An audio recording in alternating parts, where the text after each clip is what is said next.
What's up, my beautiful people? Man, the craziness. When will it end? Will this next generation of kids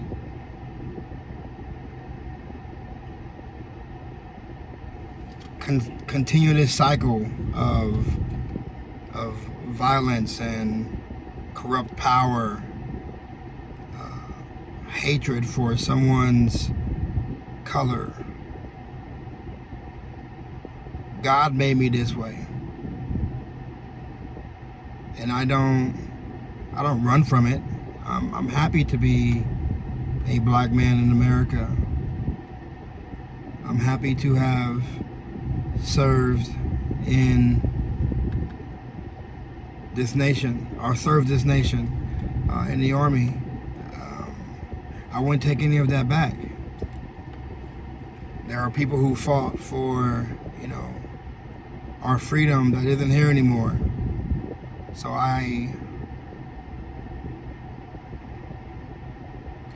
we're all looking for solutions to the problem. We're all looking for why someone feels the need to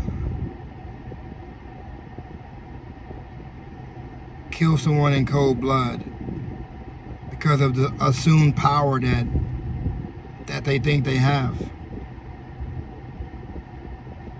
And I kind of want to go back in history and just kind of have, a short history lesson. August 28, 1955. There is a 14-year-old boy, and his name is Emmett Till. He is from Chicago. He goes down south with his cousins, and he goes into a candy store, gets candy. I guess a white woman didn't like the way he looked, and she told the cops that he whistled at her, he made lewd remarks, he tried to grab her, or he did grab her, and then walked away. And then her husband came back, and he went to the boy's grandfather's house, Emmett Till's grandfather's house, demanded that Emmett Till come out. And his grandfather's pleading, please don't take him. But they take him anyway. He's 14. These are grown-ass adults. These are grown-ass white men. And they beat him. They beat him so bad. Some stories say they gouged out his eyes. They shot him in the head. They wrapped a weight around his ankles and threw him in the river. And 3 days later, his body came up. And he was disfigured so bad that the only way they knew it was him was his grandfather saw a ring that he had on. And that's how they identified him.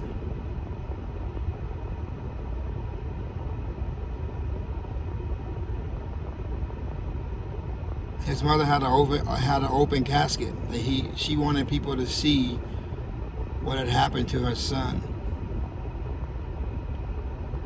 The men were charged with, they were found, and the men were charged with murder. An all-white jury deliberated for 4 hours, came back and found the two white men not guilty. So they got to continue to live their life until they died. The lady, her name is Carol Bryant, in 2017, recanted everything she said about Emmett Till. She said that even if he had done any of those things, he did not deserve the death that he got. This is in 1955. And over the years, white people have been killing black people who can't defend themselves at an alarming rate. If I can defend myself, people really aren't going to like jack with you at that moment. But it seems like they find someone who doesn't have a gun, or fits the profile of somebody, and they have a gun, and so it's a whole lot easier, if you have a gun, to shoot and say someone's trying to take my life.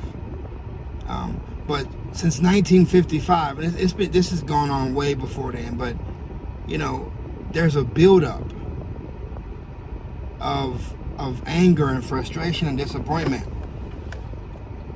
Dr. Martin Luther King protested non-violently. He died. Malcolm X, get your guns, protect yourself. He died. So whichever way we try to address issues that are happening to Black America, you have a potential of dying. If you want to peacefully protest, or if you want to arm yourself with guns and protest. Either way, we're dying. And that's frustrating. Colin Kaepernick kneeled. Everyone acted a fool about him kneeling over the national anthem. To bring issues like this up into people's faces, so that they can deal with it and handle the situation. And they didn't want that. So they blackballed him out the NFL. And the NFL is an entity that we as Black America now need to look at. Do we want to continue to give our money to a organization who allows their owners, who are mostly white, to blackball a black man for doing something non-violently, right? It's crazy. So people are talking about the looters and how they're jacking up Minnesota. If they were doing it quietly, or if they're not doing it quietly, Black people are still going to die. And I think, we're fed up and we're frustrated, and something has to happen. People just can't walk around shooting other people and killing other people out of fear of them trying to get me. So I was in the army for 3 years, just 3 years, short 3 years. I went to Iraq for 1. And in Iraq, we had a de-escalation of force. We're at war, right? We're at war. We have a de-escalation of force. We just can't pick up our gun and shoot people because we feel some type of way. So let's just say a car is coming towards us, and we don't like how that car is driving. There's some things going on with the car, and so we get out into the street. We make ourselves known. If the car doesn't stop, we hold up our hand to say, hey, acknowledge this. If they don't stop, we shoot bullets at the car. And if they don't stop, then we shoot bullets, in the car. And if that doesn't help, we shoot to kill. So there's 5 steps to this. We're at war with people who are trying to kill us. And you come back to the United States, and people with guns can just, if they feel some type of way, can follow you, track you down, and shoot you. That's on the civilian side. But as cops, there have to be some form of training where you de-escalate the situation before you pull out your gun and you shoot somebody. All cops aren't bad. I 100% believe that. And we're focusing on maybe the 10 to 15 that are just assholes. The ones who shouldn't have a badge. But that 10 or 15, they're seen by the 85 and 90. So there are good cops out there who knows how bad these cops are, and they keep the damn mouth shut. And that's frustrating. That's upsetting. Like, and I get it. Because when I was in the Army, if I saw somebody doing something crazy and you're my brother, I'm not saying shit. We ride or die together. But at some point, it has to come to a stop. At some point, people have to go to jail for killing citizens of America. People have to start facing the consequences of pulling out a gun and taking someone's life because they felt afraid or they were fearful of their life, or choking someone out to the point of them not breathing, and instead of you then getting off of making sure they're okay, you keep choking them out. Like, how are we still here in 2020?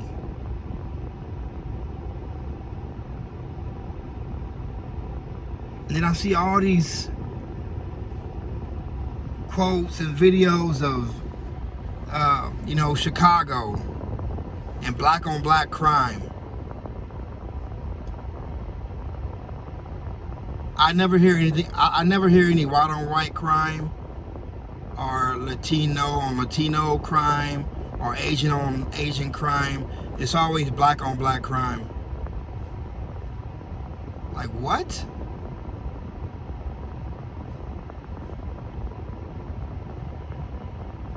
Crime is crime.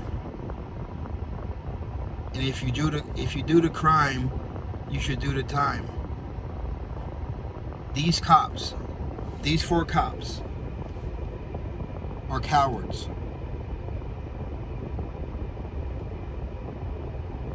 They are losers with badges. And they deserve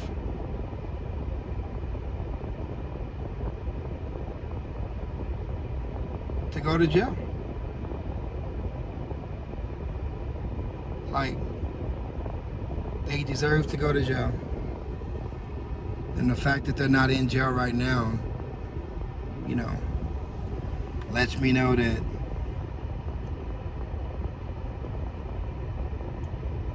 they're being protected.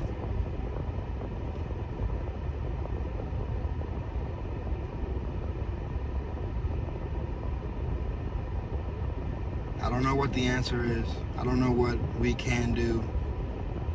We can't peacefully protest. And we can't protest with guns.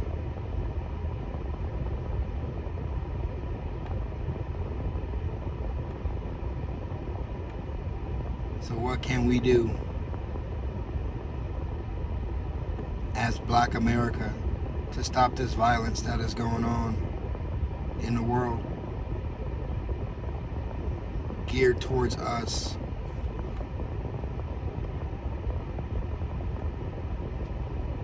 I have nephews.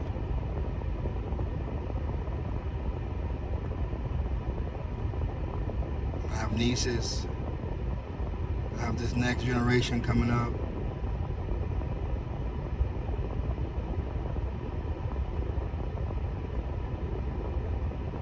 The Army trained me to be a killer. For 3 years, that is all I thought about. You have to if you want to protect yourself, because you're at war. It's killed or be killed.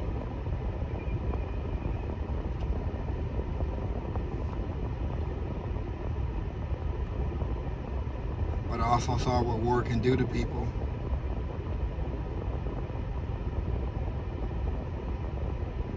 Mentally and emotionally, it can tear you down.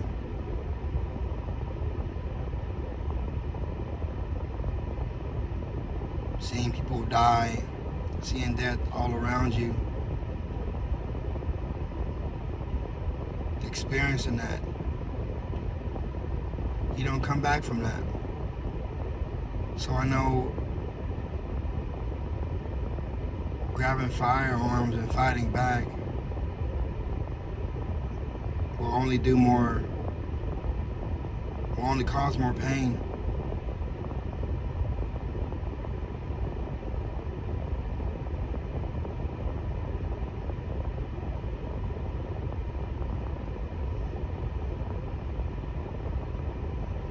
There has to be a way that we can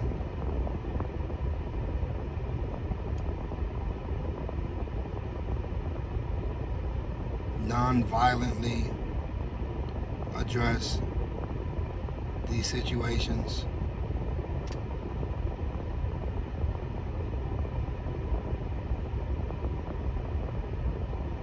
I just don't know what it is.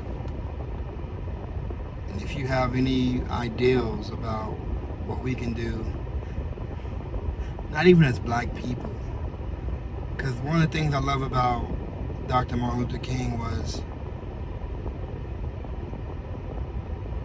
it was everybody. It wasn't just black people that marched with him. People from all color and all races marched with him because they believed in a better America.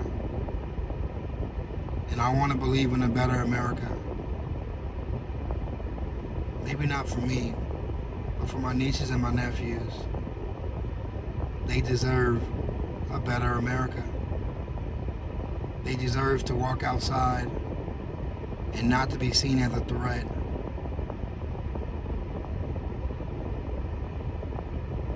So it's going to take all America. It's not just going to take black America. It's going to take white America, Asian America, Mexican Americans to come together, stop the violence, stop the hate. So, if anyone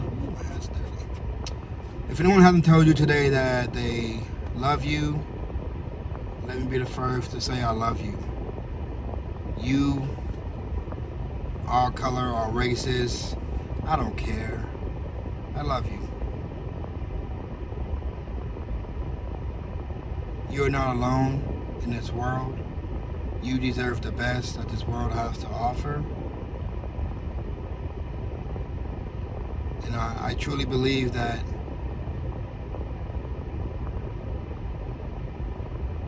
we can make a difference if we come together and call out these people who are evil. Last thing, what we see on TV and in the media, news articles and social media, to me isn't America. What they show is the 20 to 30% of what bad America looks like. And there's still a lot of good in America